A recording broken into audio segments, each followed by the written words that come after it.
again for a brand new show. Welcome. Hi,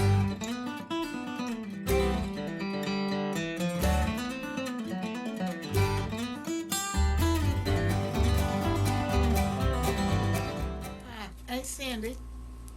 And growing up, we had pigs. But I remember one pig in particular. She was a female sow pig. We used her for reproducing. And one time she had 14 little piglets. But she loved my daddy. Daddy would come in and he would go to the electric fence and he'd go oink, oink, oink, and she'd come up that field of flying and she would just oink and talk to him just like she knew what he was talking about. But back in those days, restaurants would let you pick up at the end of the night their scrap food, what you call slop. And we got to pick up Richwood's slop in these big, huge 5-gallon buckets. And then we got to go to Flavor Rich and get milk. But we loved going in the wintertime because you had to bust the milks open and put them in the 5-gallon buckets. But every now and then you'd get a few chocolate milks that were still in date, and we'd sneak and drink them chocolate milks. But that's how we mostly fed our pigs back in the day. We raised pigs for a long time, and well, we did have a few cows one time, but the cow kept getting out and running up and down the road. And me and Daddy got tired of chasing it, so Daddy sent the cows to the market. And we did have chickens when we were growing up, but I'm afraid of chickens.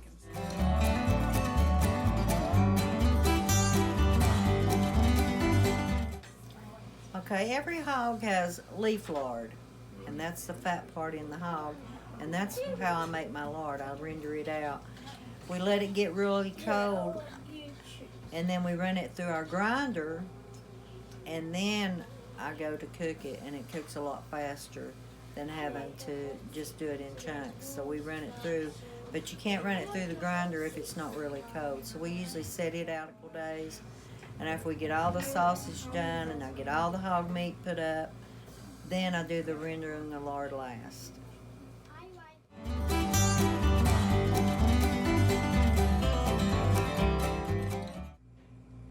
And they make the best biscuits and fried potatoes that you could eat. I'd say so.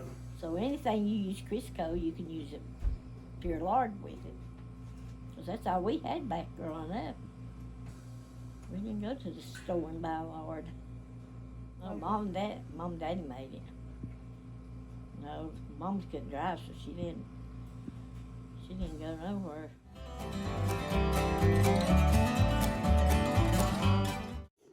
We'll take it out and let it dry, and they call it cracklin.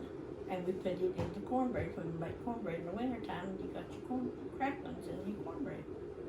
Yeah. So what is cracklins again? It's the leftover fat.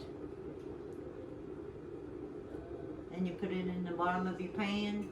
When you go to make your cornbread, you put it in the bottom of your pan, and then you'll pour your cornbread batter on top of it, and it'll bake, and then you'll have crackling cornbread. See, old people, well, We didn't waste. Daddy and them didn't waste nothing. They used everything. Yep. The heads, the brains, everything about a pig.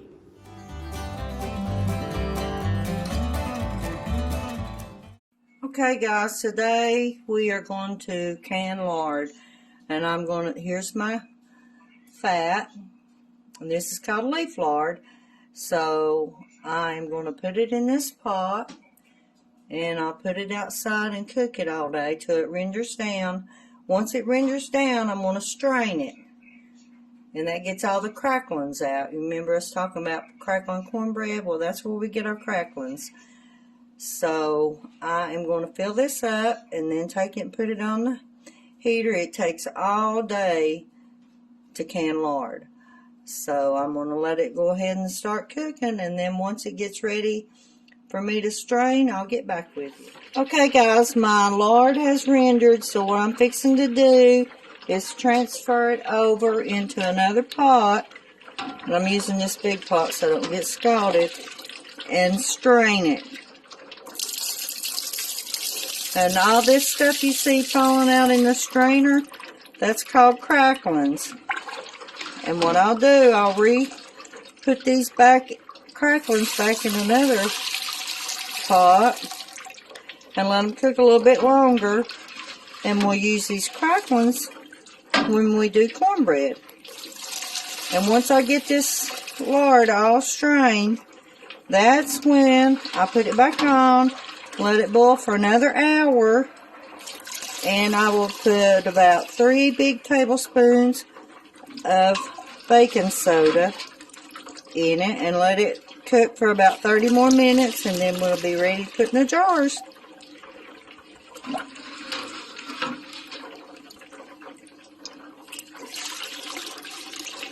See how clear it will be? And I will strain. And what I'm going to do when I strain my cracklins out, I'm going to lay them in this pan and let them cool. And then I can, once they cool, I can put them in freezer bags a little bit at a time. I'll go through, make sure all of it's cooked good, which I'm sure it has been, the way it's been boiling all morning.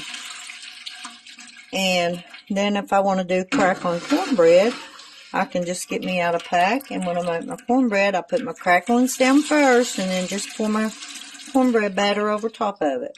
And this is really good. The old people used to do it all the time, so they didn't waste anything, and I guess the way I was raised was not to waste either. So that's all you got to do. And once this drains, like I say, I'm going to shake a little bit of the grease off of it. And I'm going to pour it out. And let it cool. And once it cools, I'll take it in and I will put it in, divide it up, put it in freezer bags. Just put a little bit at a time, whatever I'm going to use. And then I can make it in cornbread whenever I want to. Okay, guys, I'm back. I have let this simmer, and I've turned it down a little bit because I'm fixing to put my baking soda in, and I don't want it to splatter out everywhere. So I turned it down until I get my baking soda in, and I've measured me out about 3 tablespoons of baking soda, and I just put it in. And I'm going to stir it up really good. And I'm going to let this simmer for about 30 minutes. And what this does, it makes your lard white and fluffy. If you don't put this baking soda in, then you're going to have lard looking just like it does in the pot. It's not going to be light and fluffy.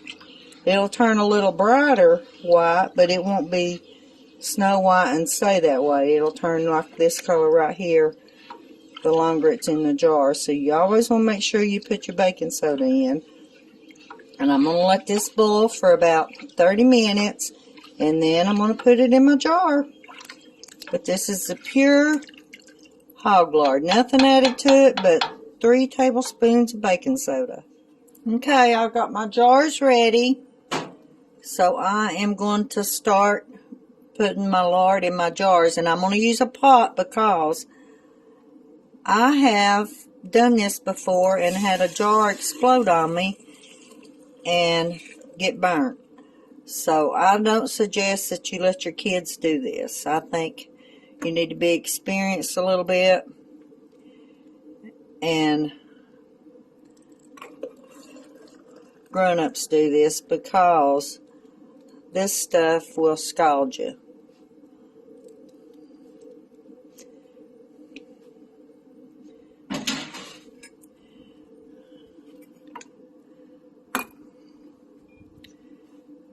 I'll get me a rag here to move my jar out of the way. And the reason I'm doing this is because I've been scalded before. And I'm kind of cautious about doing it. But this is how all you have to do to make your homemade lard. So once all this is done, I'll put the lids on them and I'll flip them upside down for about till it starts getting a little bit hard, and then I'll turn them back over, because lard will pre-seal itself anyway, and you can keep it from a long, long time. So this is all you have to do to render lard. Hey guys, my hog lard is done, and this is what it looks like. See how white and fluffy it is? And this is pure hog lard.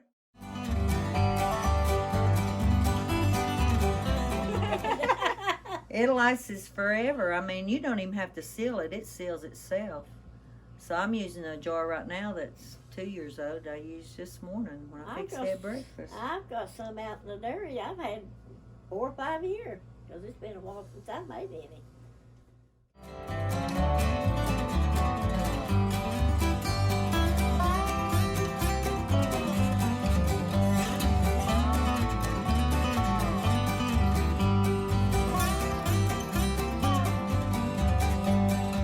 Take some snuff and a little bit of this lard. If you got hemorrhoids, cure you up in one day.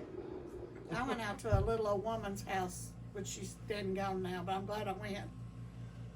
She took 3 tablespoons of lard, a teaspoon of lamp oil, and a teaspoon of turpentine, and mixed it together, and you put it on your hemorrhoids, and the next day they were gone.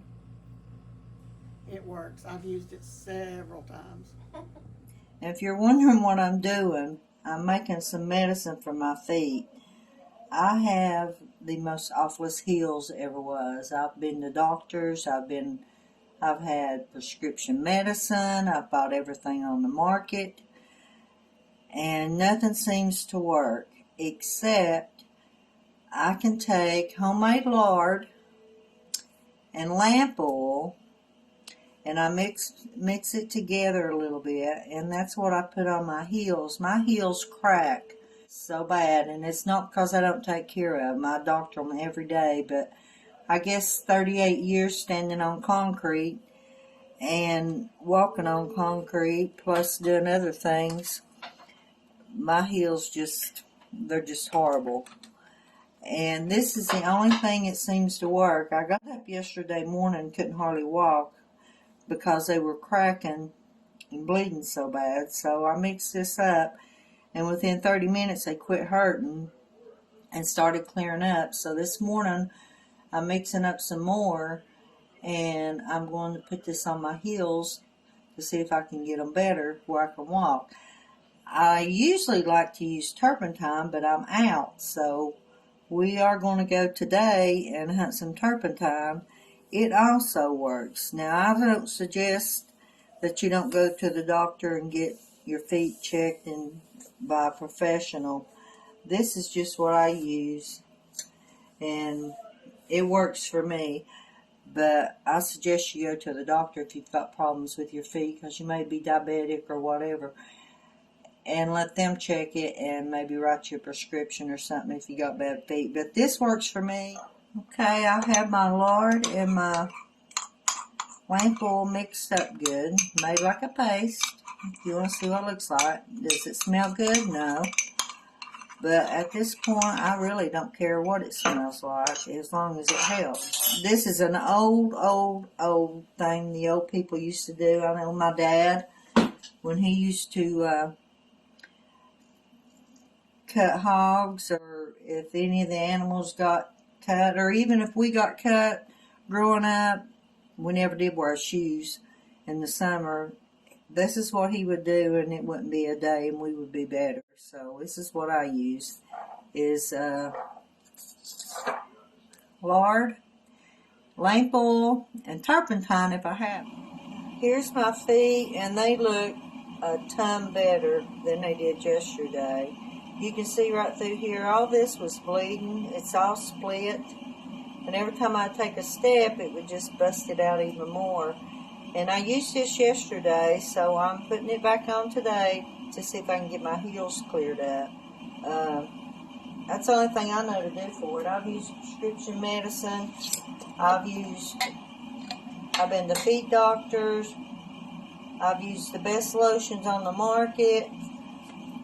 And I have done everything, and nothing seems to help like this does. So by tomorrow, I'll do this morning, and then I'll do it again tonight after I take my shower. And by tomorrow, it should be cleared up. I know if you can look real close, right here's another split that was, I mean, it's plumb up in here. So this doesn't smell the best in the world, but most of the time your feet stink anyway. Mine don't usually stink, but they usually smell like lamp oil and lard.